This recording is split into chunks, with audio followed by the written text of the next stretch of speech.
Seguía muy vivo aquí el debate ahora durante la publicidad en torno a la cuestión del, iba a decir, reparto de la situación de esos menores que la próxima semana, decía la ministra, el día 31, los distintos territorios españoles tendrán que decir cómo tienen sus servicios de acogida, si están saturados, cuántos están ahora mismo bajo la tutela de las administraciones, a cuántos se puede acoger, qué es lo que hace falta. Veremos la semana que viene. No sé si queréis cerrar ya este asunto con algún último comentario. Chuchi. Pues eso, que tengamos en cuenta que son personas que hay que darles una atención adecuada y que hay que proporcionarles todos los medios que podamos para que eso salga adelante. Y que la gestión de la inmigración ilegal pues es una cuestión, pero una vez que ya están en España, en nuestro país, mientras se gestiona esa inmigración ilegal, tienen que estar atendidos y tienen que darles una atención que se merece cualquier persona. Dos esferas del asunto, ¿no, Ángel? La inmediata y la que apuntabais también, bueno, ¿no? El problema general, ¿no? Totalmente de acuerdo con Chuchi. Las personas que están aquí ya son personas, independientemente del proceso, pero que evidentemente hay que ponerse, hay que pararse y tomar decisiones respecto del tema de la inmigración ilegal. O sea, eso para mí es obvio. Antes de empezar, hacemos aquí un paréntesis, ¿sí? Antes de empezar el programa, hablaba Ángel de lo que ha ocurrido en Salt, que tampoco ha tenido una gran repercusión en medios y ha sido un problema de disturbios y generado también por una situación de ciertos colectivos, ¿no? Lo he comentado porque es tremendamente llamativo. Son esas cosas que al final no trascienden de una manera clara, ¿no? Ha habido unas revueltas de todo el mundo porque ha habido un señor, un imán, que estaba ocupando una vivienda, no pagaba, había generado deudas, lo iban a echar y todo el mundo se ha unido, todo el mundo evidentemente que son seguidores suyos, han generado todo lo que han generado para que al final este señor imán se le haya entregado una casa a él y a su familia, a su mujer, para que la tenga. Es decir, a un español seguramente, y lo digo así, o sea, a un español hubiera pasado esto y seguramente hubiera acabado o en prisión o en un proceso judicial. Pero en este caso lo que se ha hecho ha sido regalarle una casa para que esté ocupado para calmar esto. Una de las cuestiones que para mí son importantes, y lo digo pese a que me imagino que habrá mucha gente que no esté de acuerdo, pero yo lo siento así, creo que el tema de la inmigración, a mí me ha tocado viajar a otros países y yo me he adaptado a las costumbres de los países. Cuando tú estás recibiendo de una manera prolija cantidad de gente de culturas que no se adaptan sino que implantan la suya, de alguna manera ya tenemos ejemplos. En Francia tenemos muchísimos, en Suecia tenemos muchísimos ejemplos de qué es lo que está sucediendo. Por eso digo que el tema de la inmigración es un tema que quizás ahora todavía lo veamos como un problema gordo, pero va a ser un problema grave en el futuro. En Europa ya está el asunto en el centro del debate público. Empieza a estar también en España, ¿no, Laura? Yo voy a decir que sí a los derechos humanos, pero primero los nuestros. Toño, por yo me parece que es un asunto que hay que mirarlo con la perspectiva que hay que mirarlo. Yo llevo oyendo muchísimos años que el problema de la inmigración había que tratarlo en origen. Yo estoy absolutamente de acuerdo con esa política, pero resulta que no se ponen de acuerdo los países para controlar lo que pasa en origen, porque yo no sé los millones santos que se habrán destinado a países del norte de África, bueno, del norte y del África profunda, y estoy seguro que nunca más se ha sabido ese dinero dónde ha acabado, en qué bolsillos están, quién se ha hecho millonario con eso. Que sale de los impuestos. Porque al final es dar al final es dar formación. Vamos a ver, ahora mismo Europa, ahora mismo España no puede soportar su crecimiento económico sin los emigrantes. Estamos de acuerdo. A partir de ahí, bueno, pues vamos a ver qué se necesita, vamos a ver cómo podemos ayudar y cómo podemos implementar medidas para que la inmigración que llegue, pues llegue para ayudarnos a cubrir esos puestos de psicólogos o de mecánicos que se necesitan, porque se necesitan miles, no estamos hablando de 100 ni de 200, se necesitan miles y eso hay que organizarlo. Y no vale con decir le damos 5.000 millones a Marruecos, porque al final sabemos que de esos 5.000 millones, pues ya sabemos dónde están, 4.990. Sí, así es.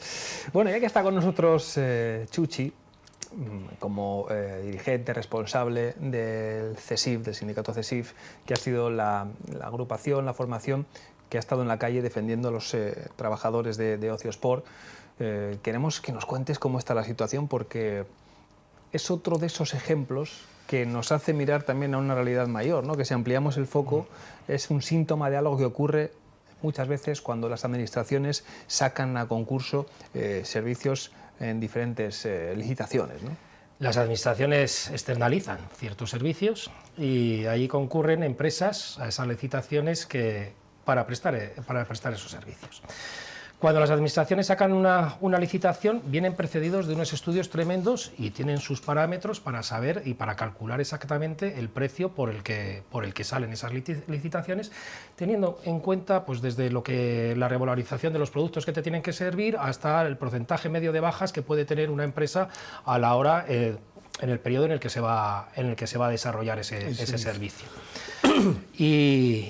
Y ese precio económico ya sale bastante ajustado por parte de las administraciones. No es que sea muy excesivo ni que permita muchos lujos. En cuanto te salga algo mal dado, pues es muy difícil ya el cumplir con esas previsiones económicas. ¿Qué es lo que pasa? Y no quiero generalizar, porque siempre hay empresas que sí que cumplen y que respetan los derechos laborales de los trabajadores, que hay muchas de ellas que ni siquiera llegan al precio de esa licitación, sino que vienen por debajo. ¿Qué es lo que sucede con eso? Pues que en muchísimas ocasiones, y lo hemos estado viendo constantemente en muchos ámbitos de esta comunidad autónoma, no se puede dar el servicio que se ha comprometido a dar en esa licitación y lo pagan los usuarios, porque el servicio que se da es pésimo. Pero lamentablemente el que mayor sufre de todo esto son los trabajadores, que dejan de cobrar sus nóminas en cuanto la empresa no puede hacer frente a los pagos. Por poner unos ejemplos, si tú Además, suelen ser nóminas... Si tú tienes una previsión de que puedes tener 2 trabajadores de baja y por la razón que sea, en vez de 2, tienes 4, pues ya es imposible cumplir con esos objetivos económicos. O como las circunstancias. Afortunadamente, a lo largo de estos últimos años, ha subido el salario mínimo interprofesional, con lo cual se han tenido que actualizar mucho de esos salarios de estos trabajadores, porque desgraciadamente son personas que cobran el salario mínimo interprofesional. Esa variación de salario hace que las empresas no puedan cumplir. Y aquí hay que buscar no solo a un responsable, hay que buscar a varios responsables. Por un lado, las empresas. Las empresas tienen que ser conscientes de que no vale cualquier cosa. Si tú no concurres a una licitación, las administraciones tienen que dar ese servicio. Van a subir el precio de la licitación. Van a subir ese precio y te van a permitir que puedas dar ese servicio con una mínima calidad. Y por otra parte hay que pedirle responsabilidad a las administraciones. Cuando tú sacas una licitación y te van por debajo, sabiendo que tú ya has sacado esa oferta económica muy ajustada, recházala. Recházala. Es una baja temeraria. Muchas veces argumentan que si el Tribunal de Cuentas, que si no. El Tribunal de Cuentas lo único que te dice es que si tú no coges la opción más barata, que lo justifiques. Claro. Justifica por qué no vas a eso. Pero al final tú estás trabajando con personas y estás dando un servicio público. Si trabajas con personas tienes que velar porque se cumplan sus derechos laborales, y si das un servicio público tienes que velar porque la calidad sea la que se merece o la que tú mismo metes en tus pliegos. Toño, creo que lo has explicado diáfano. Y además, por añadir, las empresas vienen viciadas de una práctica que hasta hace no demasiados años era muy habitual, que era forzar a las revisiones de los contratos a las administraciones para que hubiese retoques de un contrato, con lo cual el concurso quedaba sin ningún efecto. Eso ahora ya ocurre muchísimo menos, yo creo que ya prácticamente no ocurre, excepto en las grandes obras con las grandes empresas constructoras, que esas sí lo siguen haciendo, y entonces pasa lo que pasa, pero la culpa es que todos hemos visto pliegos y hemos visto las bajas temerarias brutales. Bueno, algunas ya las rechazaban de entrada por baja temeraria, pero es que decías, bueno, pero ¿cómo puede cumplir una persona esto? Y pasa lo que pasa. Pasa lo que ocurre ahora con Ociosport, lo que ha pasado también en otros momentos pues con otros servicios, como el comedor escolar o algunos que también recordamos. Laura. Bueno, yo creo, lo ha explicado muy bien Jesús, hay poco más que añadir, pero creo que las empresas tienen que tener una gestión, sobre todo financiera, adecuada. Si tienes a cargo de tu empresa un financiero que sepa ver una proyección, porque yo no conozco exactamente cómo funciona, pero sí el mundo de la empresa. Si ves que no vas a ser capaz, obviamente bájate del barco. creo que no podemos intentar mantener un barco a flote si es a costa de que lo sostenga la tripulación. O sea, para mí creo que la irresponsabilidad es principalmente empresarial, más que de la administración. Y la circunstancia, Chuchi, que muchos de estos trabajadores dicen, ¿qué hago? Si no voy a trabajar, si me busco otro empleo, pierdo derechos laborales. Son complicadas. Claro, la situación por la que están atravesando a ellos pues, les genera una incertidumbre tremenda y una ansiedad pues, considerable. Claro. Están yendo a sus puestos de trabajo y no están cobrando. Claro. El caso es que tienen que seguir acudiendo a sus puestos de trabajo. Muchos están cayendo de baja, pues porque la situación que están atravesando no pueden hacer frente a pagos de alquileres o no pueden hacer pagos puntuales que tengan que hacer todos los meses. Entonces la situación que están atravesando es tremenda. Lo que le pedimos a las administraciones es celeridad para resolver esos contratos y para que se adjudiquen a las empresas que sí que puedan cumplir con lo pactado. Y lo que decíais antes, las administraciones lo que licitan son servicios que van a dar de una manera o de otra. Si tú sacas una licitación por 5 y no te concurre nadie, ni las piscinas se van a quedar cerradas en verano, ni el hogar del jubilado se va a quedar cerrado, ni la gota de leche se va a quedar cerrada, sino que lo que van a hacer las administraciones es subir esa oferta económica para que concurran las empresas. Si tú subes la oferta económica, te garantizas, si concurres como empresa, que puedas hacer frente a todos los pagos que tienes que hacer. Y es lo que se tienen que concienciar las empresas, no de ir a coger el beneficio rápido. Porque yo estoy convencido que la empresa, según le entra mensualmente el pliego, lo primero que hace es separar su beneficio y luego intentar hacer frente a lo demás, que ahí es donde vienen los problemas. Claro, nuestro máximo apoyo aquí a esos trabajadores que llevan semanas, meses sin cobrar. Ángel. No, yo decir simplemente, está todo perfectamente explicado, pero de cualquier manera, desde el punto de vista empresarial, hay que tener una planificación adecuada para saber qué márgenes tienes y luego saber que estás contratando con la administración. Y cuando tú contratas con la administración, el juego es diferente. Y cuando tú contratas con ellos, puede darse el hecho de que no haya una revisión, que se prorroguen los contratos, que empieces a ser no competitivo, porque suben los salarios, etcétera, etcétera, y tú no puedes repercutirlo. Y puede llegar un momento curioso, que es cuando resulta que ya no puedes pagar ni el IVA, financieramente no llegas, y cuando vas a pedir tu certificado de corriente de pagos para seguir con la administración, te dicen que no. Y entonces no te pagan porque no estás al corriente de pagos. No. O sea, es una trampa mortal que la empresa, desde el punto de vista de gestión, tiene que plantear de una manera anticipada para saber en dónde se tiene que mover y que sepa que está trabajando con la administración. Sí, es un músculo financiero quizás mayor que para cualquier otro. Hablar con bancos o con entidades que les puedan apoyar en esas circunstancias. Y para finalizar, Chuchi, ¿cómo está ahora mismo la situación? ¿Qué va a ocurrir? Hasta el momento lo que tenemos son palabras. Hay ciertas licitaciones que se cumplieron el lunes, ciertos plazos para haber presentado la empresa, el estar al corriente de pagos, de todo, no ha podido presentarlo, con lo cual van a pasar están hablando ya con la empresa que quedó en segunda posición para que se haga cargo de la gestión de Aqualar, concretamente en Lardero. Sabemos que se están rescindiendo contratos también en el hogar del jubilado y que se sacará la licitación, y sabemos que Logroño le ha dado un plazo de 5 días a la empresa para que haga los pagos que debe, y que si no, pues que procederá a rescindir los contratos y a sacarlos nuevamente. Lo importante de aquí es que los trabajadores se sientan seguros, que la empresa que entre se subrogue a esos trabajadores para que puedan tener una continuidad, y ya veremos a ver cómo reclamamos las cantidades debidas a estos trabajadores y a ver quién se hace cargo de ellas. Va a costar, ¿eh? Va a costar. Bueno, vamos a encarar ya el último tramo del programa, y lo hacemos con una reflexión del ámbito educativo, porque empieza a circular cada vez con mayor fuerza la idea de que las pantallas en las clases y en los colegios no tienen tantos beneficios como se pensaba hace 5, 10, 15 años. Y lo que era una tendencia se empieza a deshacer. Y de nuevo en España, con algo de retraso en relación a otros países, hay comunidades que ya están diciendo que no, que papel, boli, pizarra, ordenadores sí, pero siempre compartidos, no uno para cada alumno. Y aquí vamos, en esto vamos, Laura, con otra noticia también, por cierto, que cuenta hoy el periódico, que ya parece que se va a... tiene algo que ver, que se va a regular el acceso a las redes sociales a partir de los 16 años. Es otro punto, pero el de las pantallas y los colegios tiene su interés. Sí, yo creo que la conexión digital ha matado la conexión humana. hay un libro que se llama Demencia Digital, que explica muy bien cómo nos afecta el uso de pantallas hoy en día o cómo está afectando a la sociedad.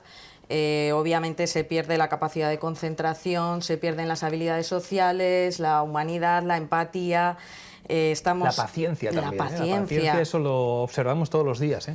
Estamos, creo que creando una sociedad de cerebros muy débiles, que son también muy fácil de manipular. Creo que hay que tener un equilibrio, que hay que cuidar la salud mental muchísimo, igual que ya lo hacemos con la salud física, y que hay que tener un equilibrio, no digo eliminar, pero sí equilibrar la era digital con el aprendizaje tradicional de toda la vida. Creo que hay que mantener un equilibrio. Yo no lo eliminaría, pero sí, obviamente, lo delimitaría el uso. Nosotros, que yo creo que estamos más o menos en una quinta similar, sí que hemos tenido ordenadores, informática en el colegio, de forma muy precaria. Muy puntual. Sí. Bueno, creo que tiene que existir porque obviamente aporta muchas cosas positivas, pero siempre controlando su uso. Ángel, ¿había ordenadores en tu clase? ¿O eran tizas, pizarras, borradores? En absoluto. Además teníamos una estufa hasta de que había que echarle madera. O sea, ¿es verdad? Sí. Totalmente. Había que alimentar la estufa con leña. Y claro, y el que no sabía contestar era el que iba por leña. O sea, decía, a ti te ha tocado ir a por la leña, ¿no? No había. De hecho, yo cuando me pongo a trabajar profesionalmente en mi despacho, los 3 primeros años de trabajo, yo no tengo ordenadores en el despacho. O sea, quiero decir que estamos viviendo una vorágine tecnológica en los últimos años. Y oye, me alegra muchísimo que nombres este libro, Demencia Digital, porque yo lo nombro habitualmente, es de Manfred Pitzer. Fue un libro, es que yo hablo de él constantemente en muchísimas de las clases que imparto en comunicación. Es un libro que estuvo 5 años, número 1, bestseller en Alemania, y fue atacado por todas las compañías tecnológicas. O sea, fue atacado el autor, fue atacado porque de alguna manera desvirtuaba todo lo positivo de la era tecnológica. Entonces yo lo recomiendo, sobre todo a los padres, siempre lo recomiendo este libro para que vean que nadie ha sido capaz de demostrar todavía beneficios de la utilización de pantallas en los colegios. Nadie. Es más, todo el aprendizaje tradicional, el tema es que este es el libro. O sea, el contar con los dedos solamente, o sea, el sistema neurológico del cuerpo humano, el aprendizaje tradicional, el jugar con las manos, la imaginación, la creatividad, todo queda absolutamente, queda arrasado por el tema de las pantallas. Entonces, es ir hacia atrás. Tiene sus ¿Piensas ventajas. como Laura que tendría que haber un equilibrio o serías todavía más radical? Por supuesto, podría hablar sí, pienso que ahí tiene que haber un equilibrio porque tiene muchas cosas positivas, pero hay que saber usarlas. Y nos ha venido tan de repente que no hemos sabido, la sociedad no ha sabido. De hecho, hay gente que piensa que su hijo es súper inteligente porque sabe manejar el móvil. O sea, es súper inteligente porque le ha tocado vivir con el móvil. Claro. Pero nada más. Y luego el daño que hace a la atención. Yo hablaría de otro libro que es como Nos han robado la atención, de Harari, en el que habla precisamente de que todo el sistema, me encanta la frase esta para que todos lo sepamos, hay miles de ingenieros trabajando detrás de las pantallas para que nosotros estemos todo el día pegados a las pantallas. Hay una lucha, una pugna por nuestra atención, nos la han robado porque está puesta ahí. Y hay un tema que para mí es importante, que a veces cuando hablas del móvil crees que es una cuestión tuya, personal, pero creo que no, que debe haber normativa que controle y dirija quién usa, cuándo usa y en qué aspectos usa la tecnología. Chuchi. Yo esta mañana antes de venir... Tú también eras de los de analógicos en clase, ¿no? Yo empecé a programar con BASIC en aquellos años, bueno. hace muchos años, no sé absolutamente nada de más y totalmente analógico.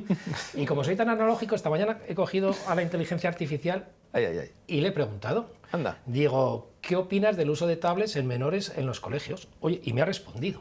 Y como en todo, me dice que hay ventajas y desventajas. Y me dice como ventajas, dice... que te permite más acceso a recursos educativos, interactividad con el contenido educativo, personalización para adaptarse a las distintas necesidades individuales y acceso a Internet para poder trabajar, ¿no? Y eso me dice como ventajas. Y me dice como desventajas, porque es curioso que muchas de las cosas que vosotros estabais diciendo, la propia inteligencia artificial lo dice. Señala, ¿eh? Sí, dice desventajas, distracciones, adicción, el uso excesivo, falta de interacción social, que es lo que señalabas, y problemas de salud.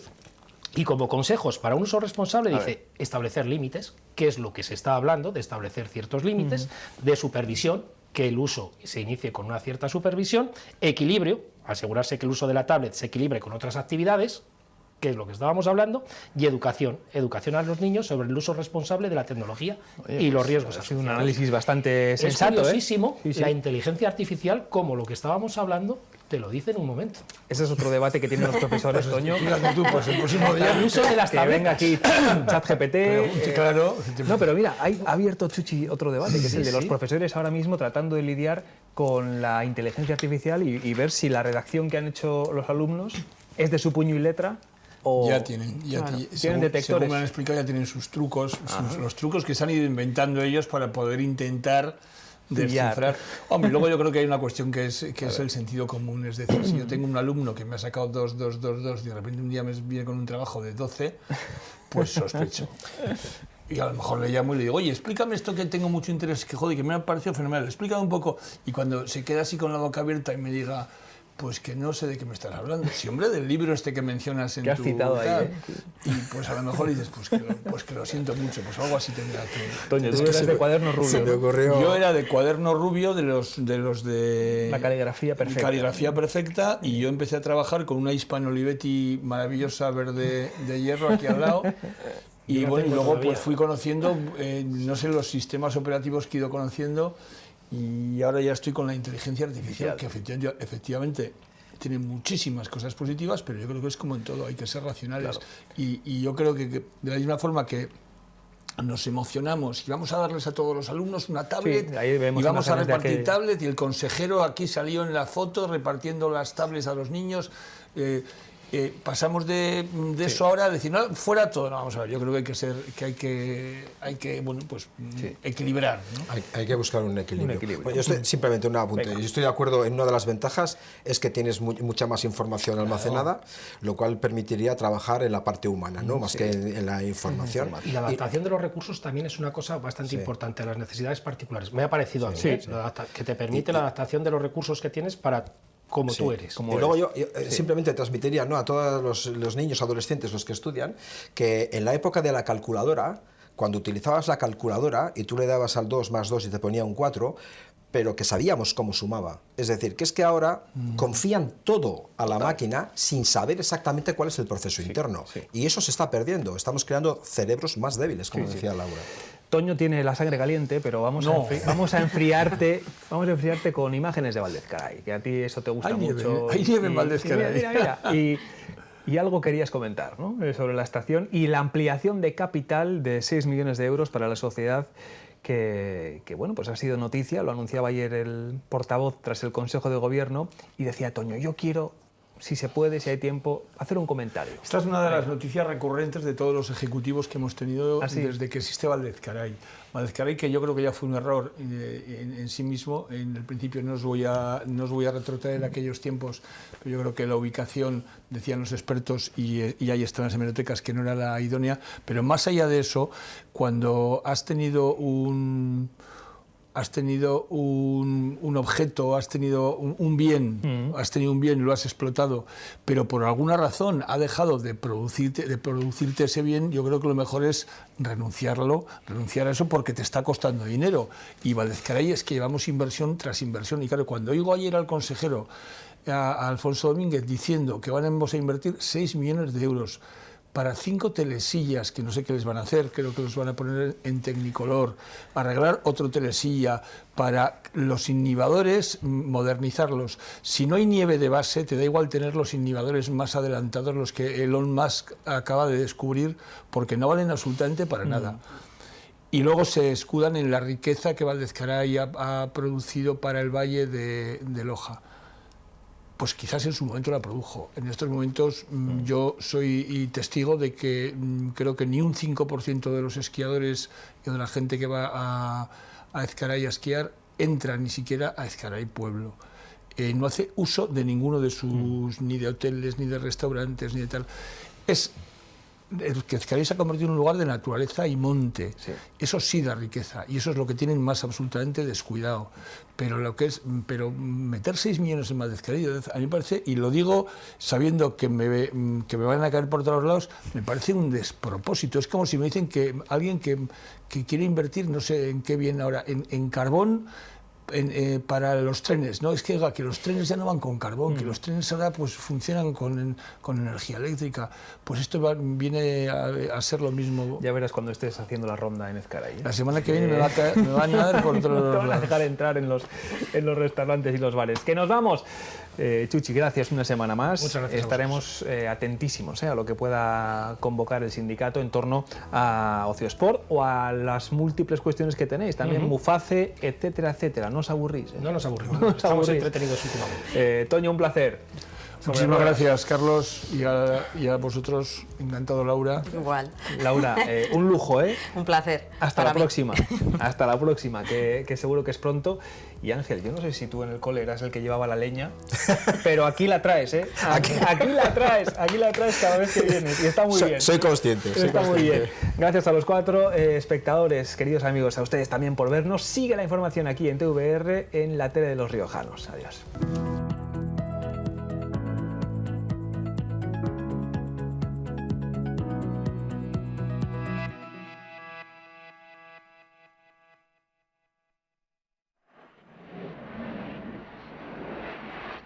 Gobierno de La Rioja.